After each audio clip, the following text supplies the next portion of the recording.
দৰ্শকসকল নমস্কাৰ। এয়া মই চিমেণ্টৰ বস্তাত দুটা পুলি লৈ আছোঁ আৰু এই পুলি দুটা কিহৰ পুলি নিশ্চয় আপোনালোকে ধৰিব পাৰিছে। এয়া হ'ল দুটা আদাৰ পুলি আৰু এয়া চিমেণ্টৰ বস্তাটোত মই মাটিৰ লগত আদাৰ পুলিখিনি আপোনালোকক দাঙি ধৰি দেখুৱাইছোঁ আৰু ইয়াৰ গুৰুত্ব অতি অধিক, সেইবাবে মই এইখিনি কষ্ট সহ্য কৰিছোঁ। আহকচোন আমি আদাৰ খেতি কেনেধৰণে চিমেণ্টৰ বস্তাত কেনেধৰণে কৰোঁ বা কি পদ্ধতিৰে কৰি লাভৱান হৈছোঁ তাক আপোনালোকক দেখুৱাবলৈ চেষ্টা কৰিম। আদাৰ গুণাগুণৰ বিষয়ে আপোনালোকক ক'বলৈ নালাগে, সকলোৱে জানে, কিন্তু আমি আদা কিদৰে এনেকৈ চিমেণ্টৰ বস্তাত ৰুব পাৰি তাকে দেখুৱাবলৈ প্ৰথমতে চেষ্টা কৰিম।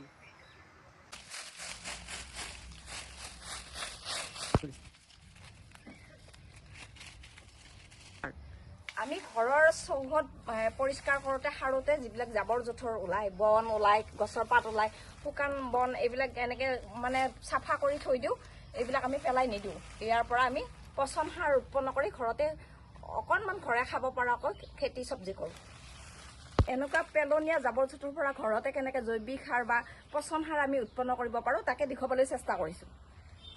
পাকঘৰত পটাচ, শাক পাচলিৰ বাকলি, এয়া গেলি পচি যোৱা কল, এইবিলাক আমি পেলাই নিদিওঁ। এইবিলাকৰ পৰাও আমি গাঁত খান্দি ইয়াতে ভৰাই থৈ দিওঁ আৰু লগতে জাবৰ জোঁথৰবিলাকো মিহলাই থওঁ আৰু ইয়াৰ পৰাই জৈৱিক সাৰ আমি এনেধৰণে প্ৰস্তুত কৰি শাক পাচলি, বেঙেনা, জলকীয়া আদি দি দিওঁ। কাৰণ ৰাসায়নিক সাৰ খোৱাটো আমাৰ অতি বেয়া, সেইটো সকলোৱে জানে। এনেধৰণে পুতি থৈ দিওঁ। এইবোৰ যে জাবৰ জোঁথৰ ঘৰ চোতাল সৰা ভণ্টিয়ে জমা কৰি থৈছিল, সেইবোৰ আমি ইয়াতে এনেধৰণে গাঁত খান্দি এতিয়া এনেকৈ মাটি জাপি দিম। আপোনালোকক দেখুৱাই আছোঁ।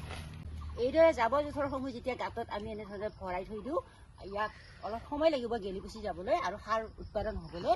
তেতিয়া আমি ইয়াক এবাৰ খান্দি চাম হৈছেনে নাই। যদি হৈছে তাক উলিয়াই শাক পাচলি, জলকীয়া য'ত যিমান আমি খেতি কৰিছোঁ তাত ইয়াক প্ৰয়োগ কৰিম। আৰু এতিয়া আহকচোন ইয়াৰ পৰা উলিওৱা জাবৰ জোঁথৰ আগতে কৰাখিনি আমাৰ আপোনালোকক দেখুওৱা কেনেধৰণে ধুনীয়া সাৰ হৈ পৰে।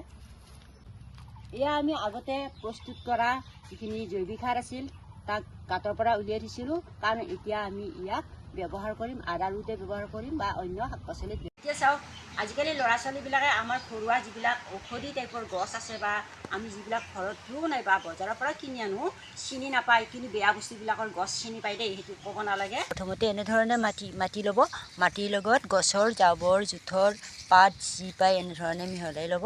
মিহলাই লৈ এনেকৈ আদাখিনি পুতি ৰাখিব। এতিয়া অলপ ইয়াত পানী ছটিয়াই থৈ দিম যাতে শুকাই নাযায়। তাৰ ৰুবৰ কাৰণে চিমেণ্টৰ বস্তাৰ সহায় লৈছোঁ আৰু এই চিমেণ্টৰ বস্তাৰ ভিতৰত আমি আদাসমূহ মাটি, শুকান গোবৰৰ গুড়ি আৰু মাটিত যিটো গাঁতৰ তলৰ পৰা জৈৱিক সাৰ উৎপাদন কৰিছিলোঁ আটাইবোৰ ভৰাই দিম আৰু বস্তাটো বৰ্তমান এনেধৰণে আমি কাটি ল'ম। তাৰপিছত এই তলৰ ফালে কোণাটো এনেধৰণে কাটি দিম যাতে পানীবোৰ বেছি জমা হৈ নাথাকে, বৰষুণ দিলে ওলাই যায়। প্ৰায় 1.5 মাহ পিছত আমাৰ আদাৰ পুলিসমূহ এনেধৰণে ডাঙৰ হ'ল। এতিয়া ইয়াক আমি কেনেধৰণে ৰুম তাক আপোনালোকক দেখুৱাবলৈ চেষ্টা কৰিম।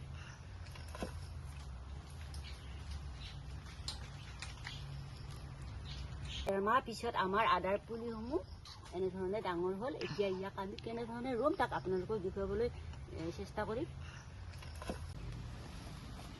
এতিয়া ইয়াক চিমেণ্টৰ বস্তাত এইবোৰ মাটিবোৰৰ লগত গছৰ পচা, জাবৰ জোঁথৰ আটাইবোৰ মিহলাই শুকান গুড়ি দি ইয়াৰ ভিতৰত ভৰাই আদাখিনি ৰুই দিম। ইয়াৰ গোবৰৰ গুড়িও দিছোঁ।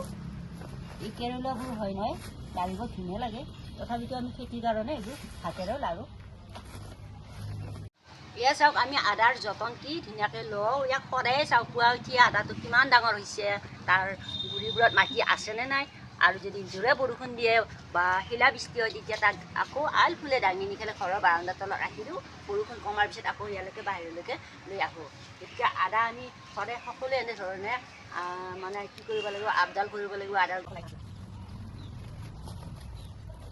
সকল আজি আদা খেতি কৰাৰ লগতে আমি আদা খেতি কৰাৰ আদাৰ উপকাৰিতা, আদা কেনেকৈ খেতি কৰিব পাৰি তাৰ বিষয়ে মই ক'বলৈ যাম। প্ৰথমতে আপোনালোকক ক'বলৈ যাওঁ যে আদা আমাৰ শৰীৰৰ কাৰণে কিমান দৰকাৰী। প্ৰথম আদাই আমাৰ হজম শক্তি বঢ়ায়, এই কথা জানে।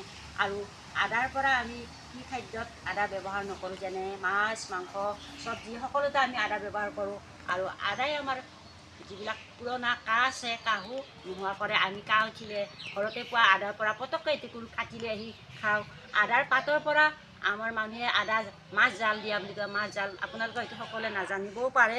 মই কৈছোঁ যে আমি কেতিয়াবা মাছবিলাক পানীত দি আদাৰ পাত থেতেলাই দিব পাৰোঁ, তেতিয়া মানে সেইটো মাছ জাল দিয়া বুলি কোৱা হয়। আৰু 2 নম্বৰতে আদাৰ যেতিয়া আমি বইল মাংস বনাওঁ, যিটো আমাৰ শৰীৰৰ কাৰণে অতি প্ৰয়োজনীয়, তাত আমি আদাৰ পাত থেতেলাই দিব পাৰোঁ।